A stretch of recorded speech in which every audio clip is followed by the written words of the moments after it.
போர் ஒப்பந்தத்தை மீறி பாகிஸ்தான் தொடர்ந்து இது மாதிரியான தாக்குதலில் ஈடுபட்டு வரதை நம்ம பார்க்கும்போது ஒருவேளை பாகிஸ்தான் போரை நடத்துவதற்கு முன் வந்திருக்கிறது அப்படின்னு நம்ம எடுத்துக்கலாமா?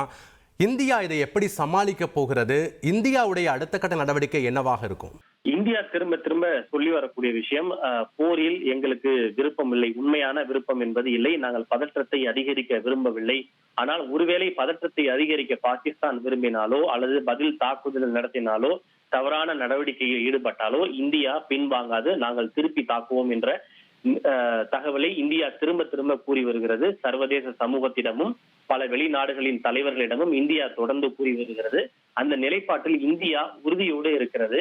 ஆனால் இந்த நடக்கக்கூடிய சூழ்நிலையை தணிப்பதற்கான எந்த நடவடிக்கையும் பாகிஸ்தான் எடுப்பதாக தெரியவில்லை. இந்த சூழலை, பிரச்சனையை அதிகப்படுத்தவே பாகிஸ்தான் தொடர்ந்து விரும்புகிறது. சூழலை தணிக்க பாகிஸ்தான் விரும்பினால் நேற்று முன்தினம் பிரைவேட் லிமிடெட் கம்பெனி ஆரம்பிக்கலாமா இல்ல பார்ட்னர்ஷிப்ல ஆரம்பிக்கலாமா? எது கன்ஃபியூஷன்? ஒரு எக்ஸ்பர்ட் கிட்ட பேசிரோம். எப்படி பாஸ் வாலா பி தி பாஸ் சரி அல்லது நேற்றைக்கும் கூட சரி இந்தியாவின் நகரங்களை குறிவைத்து அவர்கள் ட்ரோன் தாக்குதலை நடத்தி இருக்க மாட்டார்கள். சண்டைக்கு வா என்று வேண்டுமென்றே பாகிஸ்தான் இந்தியாவை நோக்கி அழைப்பதாகவே பார்க்கிறது. ஒரு பக்கம் நாங்கள் பாதிக்கப்படுகிறோம், இந்தியா எங்கள் மீது வேண்டுமென்றே தாக்குதல் நடத்துகிறது, நாங்கள் எந்த தவறும் செய்யவில்லை, எங்களுக்கு எந்த தொடர்பும் இல்லை என்று பாகிஸ்தான் மறுப்பு தெரிவித்துக் கொண்டே சண்டையை தூண்டக்கூடிய வேளையிலே பாகிஸ்தான் ஈடுபட்டு கொண்டே இருக்கிறது. முதலில் எல்லை கட்டுப்பாடு கோடு பகுதியில் அத்துமீறி தாக்குதல் நடத்தியவர்கள் நேற்று 2 தினங்களாக ஒரு படி மேலே போய் இந்தியாவின் பல நகரங்களை குறிவைத்து தாக்குதலை நடத்தியிருக்கிறார்கள். அதாவது போர் நிறுத்த ஒப்பந்தத்தை மீறி பாகிஸ்தான் தாக்குதல் நடத்துவது இது ஒன்றும் புதிதல்ல. இதற்கு முன்பும் கூட கடந்த காலங்களிலே அடிக்கடி இப்படி அவர்கள் போர் நிறுத்த ஒப்பந்தத்தை மீறி துப்பாக்கி சூடு நடத்துவார்கள். ஆனால் அவையெல்லாம் எங்கு நடக்கும் என்றால் காஷ்மீர் பகுதியில் மட்டும்தான் நடக்கும். ஜம்மு காஷ்மீரில் இருக்கக்கூடிய இந்திய பாகிஸ்தான் எல்லையோர பகுதிகளில் மட்டும்தான் அடிக்கடி துப்பாக்கி சூடுகளை நடத்துவார்கள்.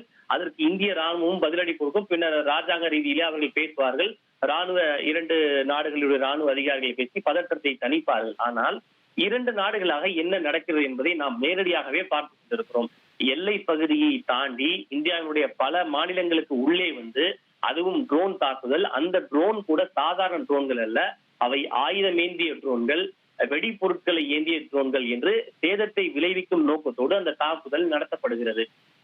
ட்ரோன்கள் என்று இல்லாமல் அதையும் விட ஒரு படி மேலே போய் தற்போது ஏவுகணை தாக்குதல். குறிப்பாக நான் சற்று முன்னதாக சொன்னேன், இந்தியாவுடைய தலைநகரை குறிவைத்து பத்தே என்ற ஏவுகணையை பாகிஸ்தான் ஏவி இருக்கிறது. இருப்பினும் அது இந்தியா முறியடித்திருக்கிறது.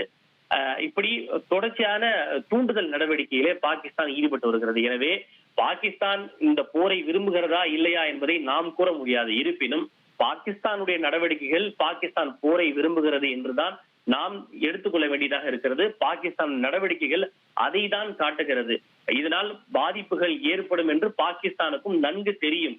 இருப்பினும் பாகிஸ்தானுக்கு இந்தியாவின் மீது ஒரு போரை நடத்தியே ஆக வேண்டும் என்ற ஒரு அழுத்தம் இருப்பதாகவே நாம் இதன் மூலம் புரிந்து கொள்ள முடியும். அந்த அழுத்தம் பாகிஸ்தான் ராணுவத்திலிருந்து பாகிஸ்தான் அரசுக்கு இருக்கக்கூடிய அழுத்தமா அல்லது பாகிஸ்தான் ராணுவ தளபதி அசிம் முனீர் அவர் இந்த அழுத்தத்தை பாகிஸ்தான் அரசுக்கு கொடுக்கிறாரா? ஏனென்றால் பெஹல்காம் பயங்கரவாத தாக்குதலை மூளையாக செயல்பட்டு திட்டமிட்டு நடத்தியதே பாகிஸ்தான் ராணுவ தளபதி அசிம் முனீர் தான் என்று ஒரு பரவலாக குற்றம் சாட்டப்படுகிறது.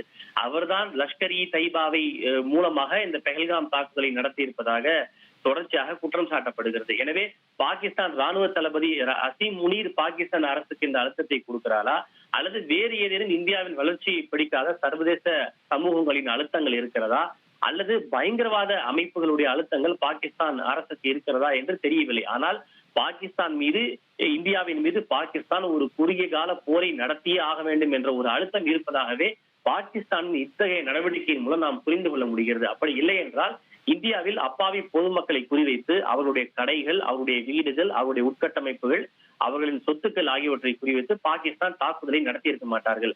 ஒருபடி மேலே போய் தற்போது மத வழிபாட்டு தலங்களின் மீது கூட அவர்கள் தாக்குதல் நடத்தி வருகிறார்கள். நேற்று கூட ரஜோரி பகுதியில் ஒரு கிறிஸ்துவ தேவாலயத்தின் மீது அவர்கள் தாக்குதல் நடத்தி இருக்கிறார்கள். இன்று காலை நாம் பேசிக் கொண்டிருக்கக்கூடிய இந்த நேரத்தில் ஜம்முவில் இருக்கக்கூடிய ஆப் ஷம்பு என்கிற ஒரு ஆலயத்தின் மீது பாகிஸ்தான் தாக்குதலை நடத்தி இருக்கிறது. தொடர்ந்து சீக்கிய வழிபாட்டு தலங்கள், இந்து வழிபாட்டு தலங்கள், கிறிஸ்துவ வழிபாட்டு தலங்கள் ஆகியவற்றின் மீது அவர்கள் தொடர்ச்சியாக தாக்குதலை நடத்தி கொண்டே வருகிறார்கள். எனவே பதற்றத்தை மேலும் தீவிரப்படுத்த வேண்டும் என்பதையே பாகிஸ்தான் விரும்புகிறது என்று நாம் புரிந்து கொள்ள முடிகிறது. நன்றி ரமேஷ்குமார். பாகிஸ்தான் தாக்குதலில் காஷ்மீர் அதிகாரி ஒருவர் உயிரிழந்திருக்கிறார். கூடுதல் மாவட்ட மேம்பாட்டு ஆணையர் எஸ் ராஜ்குமார் தாப்பா கொல்லப்பட்டிருக்கிறார். இதற்கு அம்மாநில முதலமைச்சர் உமர் அப்துல்லா இரங்கல் தெரிவித்திருக்கிறார். அதன்படி காஷ்மீர் நிர்வாக சேவைகளின் அர்ப்பணிப்புள்ள அதிகாரியை இழந்துவிட்டதாக அவர் தெரிவித்திருக்கிறார். இது தொடர்பான முக்கிய செய்தியும் கள விவரங்களை செய்தியாளர் வழங்கும் நாம் பார்த்தோம். தொடர்ந்து பார்க்கலாம் ஒரு சிறிய இடைவேளைக்கு பிறகு.